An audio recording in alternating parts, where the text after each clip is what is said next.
स्थानीय प्रशासन महानता गरीब विधवा महिला को बढ़ाइले सहायतार हाथ।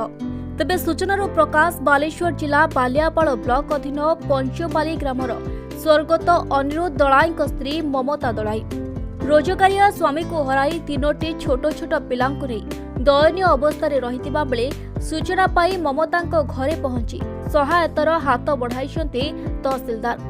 तेबे बालियापाल तहसीलदार दीपक कुमार दास रेडक्रॉस पांठी तरफ 10,000 टंका एवं 4 डेसिमिल पट्टा प्रदान करथिले। यह सहित आगामी दिन में विधवा भत्ता एवं पक्का घर जोगाई देवार प्रतिश्रुति दैछन्ति। तेबे तहसीलदार दीपक कुमार दासकर एपरी महानता पाई बुद्धिजीवी महल में प्रशंसार पात्र होइछन्ति। बालेश्वर जिला बालियापालरू प्रभाकर मल्लिक रिपोर्ट संभव टाइम्स।